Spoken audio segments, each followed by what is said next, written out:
Hello, I'm Jonathan Kay reporting from ACR Convergence 2024 in Washington, D.C. on day one of this meeting.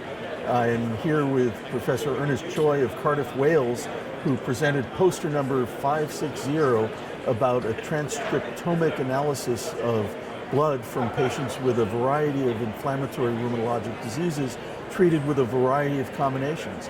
And the question is, can you identify a subpopulation that is most responsive to specific combinations of therapy or specific therapies that could be used in combination to better treat our patients? So, Ernest, tell us a little bit about your poster. Okay, so as you know, rheumatologists are spoiled for choice. We have lots of different classes of advanced therapy, but as you know, most patients actually don't go into remission, which is the goal of treat to target.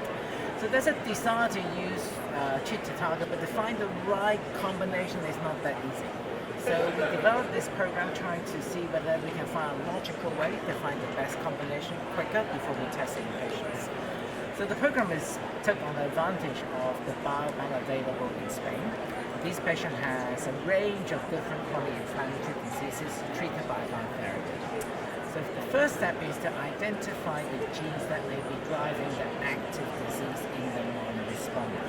And then the hypothesis is that to find the right combination means we must find a drug that will suppress these actively expressed genes in the non-responders.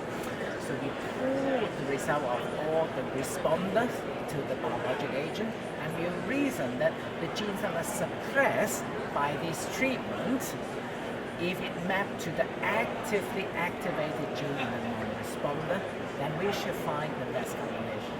And what was surprising in this analysis is that we find actually many of the biologic agents have fairly overlapping effects. So the benefit from combining them would not be great. But we did find one combination, which is TNF plus an IL-6 inhibitor. Together, they seem to have complementary effect in patients with rheumatoid. So the next step for us to do in this experimental study is to do a clinical trial to see whether we can prove that this is the case.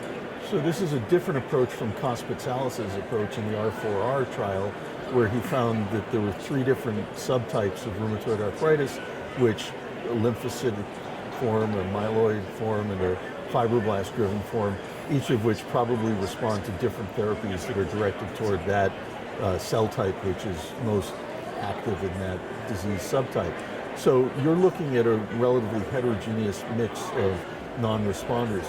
Are there any signals that you pick up in terms of transcriptome which might indicate what cell type is not responding to the current therapy? Yeah, that was a great question because when we did single cell sequencing, most of the response was mapped to the myeloid compartment. So it is possible that it's the myeloid-driven diseases that are most suitable for this combination. Would you be able to look at a different population or a different way of analyzing this biobank to come up with perhaps lymphocytic-driven disease or fibroblast-driven disease, looking at scleroderma patients or interstitial lung disease, to try to come up with a combination that would work better in a fibrotic disease? So I was part of COS collaboration group. I think for myeloid disease, it's possible to find some peripheral markers.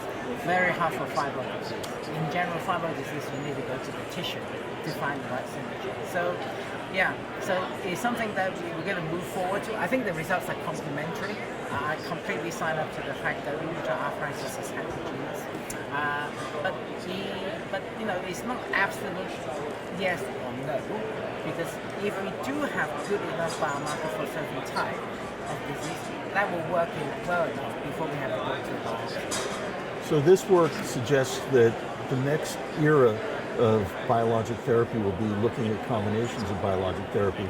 Gastroenterologists are already ahead of us in that they're looking at vedolizumab in combination with TNF inhibitors, finding that the combination is superior to either alone. So this is very interesting work. As always, you're doing great work at the cutting edge. Thank you so much for talking with us about this. For more about ACR Convergence 2024, I'm Jonathan Kay for RheumNow. Go to rheumnow.com.